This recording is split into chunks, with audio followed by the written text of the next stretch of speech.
नमस्कार दोस्तों, स्वागत है आप सभी का हमारे YouTube channel Banarasi made coach पर। दोस्तों, आज के इस वीडियो में मैं आपको विस्तार से बताने वाला हूं कि BDS सेकेंड ईयर यानी सेकेंड ईयर प्रोफेशनल में क्या क्या होता है। इस ईयर में कौन कौन से सब्जेक्ट्स होते हैं, कितने थियरी और प्रैक्टिकल्स के एग्जाम होते हैं और कौन कौन सी बुक्स पढ़नी चाहिए और कैसे पढ़ने से सेकेंड ईयर थोड़ा आसान हो जाता है। तो दोस्तों, बिना किसी देर के शुरू करते हैं। BDS सेकेंड ईयर बहुत ही इंपॉर्टेंट ईयर होता है क्योंकि यहाँ से एक्चुअल डेंटल सब्जेक्ट शुरू हो जाते हैं। अगर हम एग्जाम्स की बात करें तो इस ईयर में कुल 3 थियरी एग्जाम्स होते हैं और 5 प्रैक्टिकल्स के एग्जाम होते हैं। थियरी सब्जेक्ट की बात करें तो सबसे पहला थियरी सब्जेक्ट होता है फार्मेकोलॉजी, दूसरा होता है पैथोलॉजी इंक्लूडिंग माइक्रोबायोलॉजी और तीसरा सब्जेक्ट होता है डेंटल मटेरियल। इन तीनों सब्जेक्ट्स के अलग अलग प्रैक्टिकल एग्जाम भी होते हैं। इसके अलावा 2 एक्स्ट्रा प्रैक्टिकल एग्जाम होते हैं जिनमें एक होता है प्री क्लिनिकल प्रोस्थोडोंटिक्स और दूसरा होता है प्री क्लिनिकल कंजर्वेटिव डेंटिस्ट्री। इसलिए दोस्तों, इस ईयर में सिर्फ थियरी ही नहीं बल्कि प्रैक्टिकल्स पर भी बराबर ध्यान देना होता है। अब दोस्तों बात करते हैं बुक्स की, जो ज्यादातर स्टूडेंट के लिए सबसे ज्यादा कंफ्यूजन पैदा करती है। सबसे पहले हम बात करते हैं फार्मेकोलॉजी की। फार्मा के लिए सबसे अच्छी और स्टैंडर्ड बुक मानी जाती है KD Tripathi.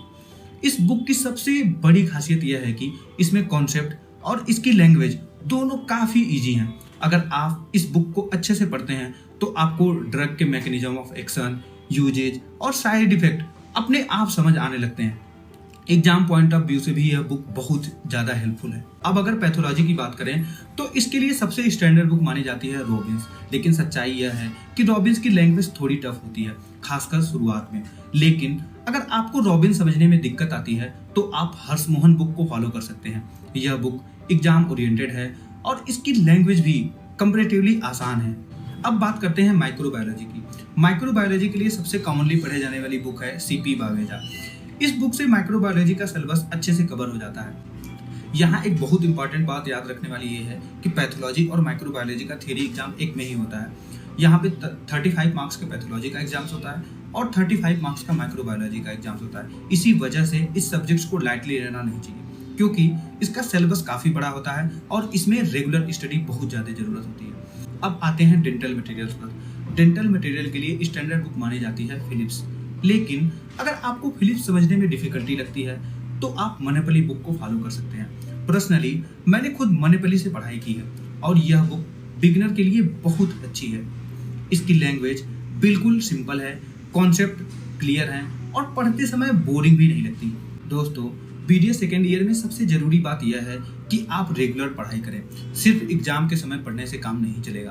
Practical classes, record work और इंटरनल एग्जाम्स को बिल्कुल लाइटली ना लें क्योंकि यही आगे के आने वाले क्लिनिकल ईयर्स के फाउंडेशन बनते हैं। अगर आप सही बुक्स फॉलो करेंगे, रोज थोड़ा थोड़ा पढ़ेंगे और सीनियर से गाइडेंस लेते रहेंगे तो यकीन मानिए सेकेंड ईयर मैनेजेबल होगा। अगर दोस्तों यह वीडियो आपको हेल्पफुल लगा हो तो इस वीडियो को लाइक जरूर करें, अपने दोस्तों के साथ शेयर करें और बनारसी मेड कोच चैनल को सब्सक्राइब करना ना भूलें। कमेंट सेक्शन में जरूर बताइए कि BDS सेकेंड ईयर में कौन कौन सा सब्जेक्ट्स आपको सबसे ज्यादा टफ लगा।